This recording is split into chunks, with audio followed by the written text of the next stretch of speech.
Today we're going to look at the Insert tab.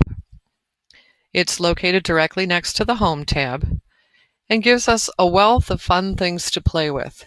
We can insert pictures, clip art, shapes, smart art, charts, word art, text boxes, all kinds of things, including some macros that we'll look at a little bit later. Macros are mini bits of programming that allow you to insert certain text objects such as date, time, name, etc. So we'll look at those, but that'll be a little bit later. That's a little bit more advanced and will be in a separate video. Today we're going to start by looking at the illustrations group. And we're actually going to start sort of in the middle with these shapes. We're going to insert shapes and play with all the different things we can do to change them or reformat them. Notice when you put your cursor on top of a button, it does highlight, and when you left click and you're in that area, it stays a brighter golden orange.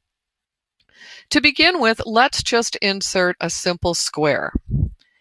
Notice that when I had my cursor over that, it actually says rectangle.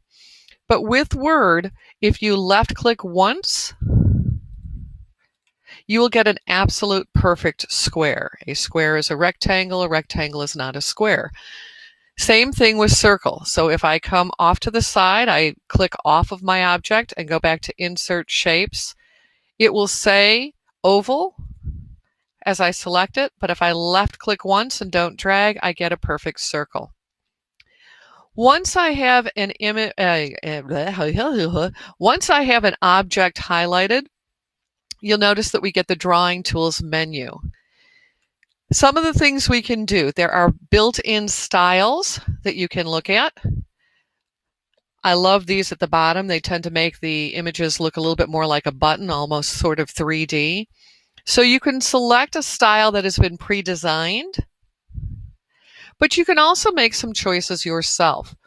Starting at the top with the shape fill, there are theme colors that you might want to stick with if you were looking to create a certain feel to a document.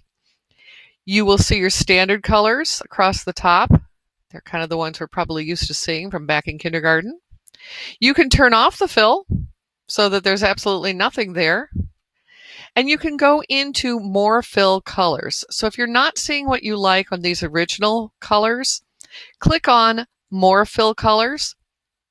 The standard gives you a little bit more, a little bit greater selection. And then custom lets you tweak that to different shades and tones. So I'm just going to go ahead and click a standard color for now.